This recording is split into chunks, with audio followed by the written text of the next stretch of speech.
Magandang araw sa inyong lahat. Ako si Precious na kumakatawan sa pangkat-4 na makakasama ninyo sa pagtalakay ng aralin ukol sa talumpati. Ngunit bago tayo tumungo sa ating aralin, alamin muna natin ang ating layunin. Para sa unang layunin, na iuugnay ng may panunuri sa sariling saloobin at damdamin ang naririnig na balita, komentaryo, talumpati at iba pa. Para sa ikalawang layunin, na iuugnay ang mga argumentong nakuha sa mga artikulo sa pahayagan, magazine at iba pa sa nakasulat na akda.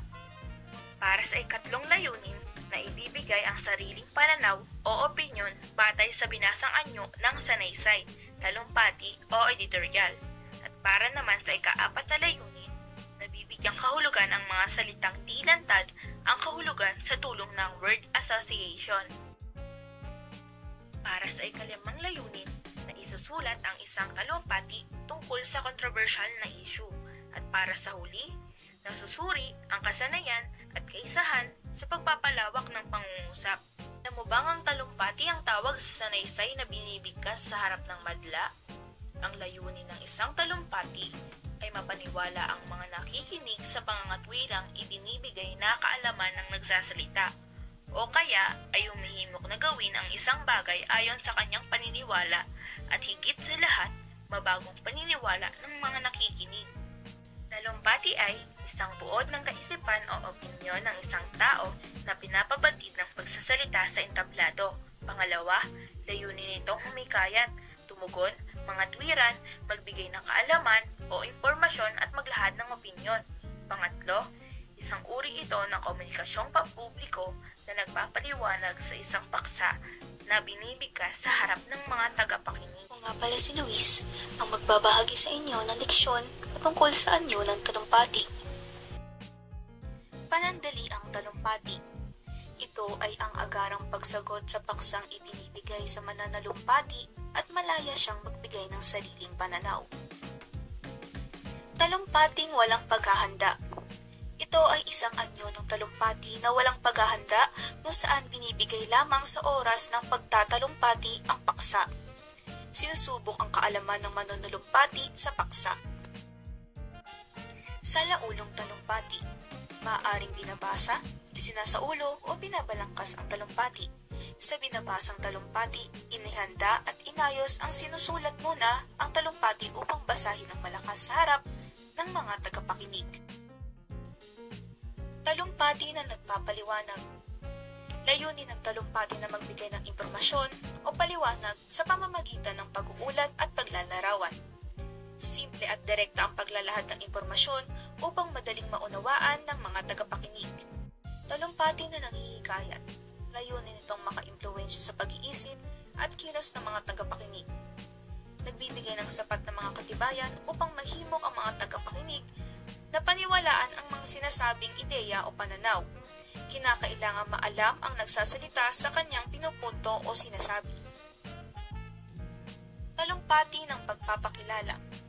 Isinasagawa ito upang ipakilala ang isang panauhin sa isang pagtitipon batay sa kanyang mga karanasan at posisyon upang mabigyan ng kaalaman ang mga tagapakinig tungkol sa kanyang buhay at upang maihanda ang mga tagapakinig sa sasabihin ng mananalumpati. Talumpati ng pagsalubong. Madalas itong isinasagawa sa mga programa o okasyon. Ito ang paunang pagbati at pagpapaliwanag sa kahalagahan at layunin ng idinaraos na okasyon bago ito isagawa. Talumpati ng pamamaalam. Isinasagawa ito sa huling bahagi ng isang programa o okasyon. Laman nito ang mensahe ng pasasalamat sa mga dumalo at panghihikayat sa mga panauhin na pahalagahan ang layunin ng isinagawang programa. Ako si Angela. Halina't ating talakayin ang mga bahagi ng talumpati. Panimula.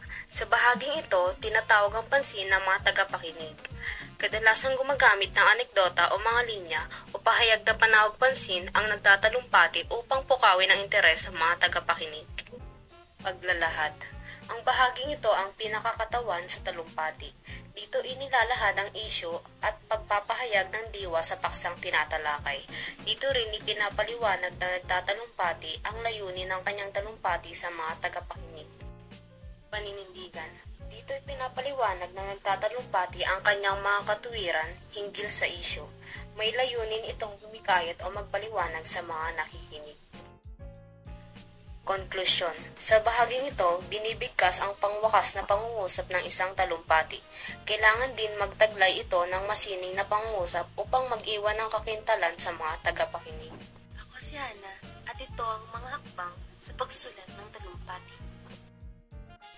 Unang hakbang, ang paghahanda sa pagsulat. Ang hakbang na ito ay sumasaklaw sa pangungolekta ng mga impormasyon at mga ideya para sa sulatin.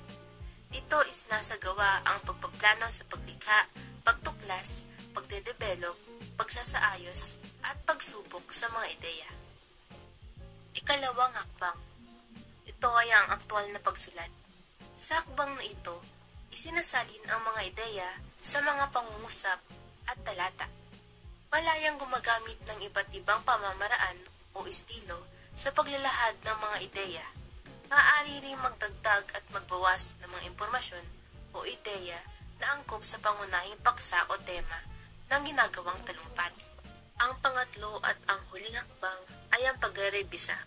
Ang pagre-rebisa na tinatawag ding pag-e-edit ay nangangahulugan ng muling pagtingin, muling pagbasa, muling pag-iisip, at muling pagbubuo ng mga kaisipan upang masigurong handa na ang talumpati. Para sa huling talakayin, ako si Angeline, ang magbabahagi ng mga kasangkapan ng manunulumpati. Una ay ang tinig. Tinig, nakakatulong ang tinig sa pag-unawa sa nilalaman ng talumpati. Kailangang ibagay ang tinig sa nilalaman ng pananalita. Isinasaalang-alang sa bahaging ito ang tulig o bilis ng pananalita. Pagbibigay diin sa mahalagang salita o mensahe na kailangang maunawaan ng tagapakinig. Tono ng pananalita, pagtaas at pagbaba ng tinig, at paglakas at paghina ng tinig. Ikalawa ay ang tindig. Tumindig na maayos at iwasan ng tindig militar na parang naninigas ang katawan. Sikaping maging magaan ang katawan at nakarelax. Mahalaga na magmukhang kapitagan para makuha agad ang atensyon ng mga tagapakinig. Ikatlo ay ang galaw. Ang galaw ay tumutukoy sa anumang pagkilos na ginagawa ng tao na may kaugnayan sa pagsasalita o pagpapahayag ng kaisipan o anumang damdamin sa madla ng mga tagapakinig. Nasasaklaw ng galaw ang mata, ekspresyon ng muka, tindig, galaw ng ulo at katawan. Lahat ng ito ay nakatutulong sa paghahatid ng mensahe. Para sa huling bahagi ng kasangkapan, narito ang kumpas ng mga kamay. Ginagamit ang kumpas ng mga kamay sa pagbibigay diin sa sinasabi. Halimbawa, karaniwang itinataas ang hintuturo o braso kung ipinapahayag ang mahalagang opinyon o puntos ng talumpati o pananalita. Muli, kami ang pangkat-apat ang naglalahad ng aralin ng talumpati. Maraming salamat sa panonood. Please don't forget to like, share, and subscribe.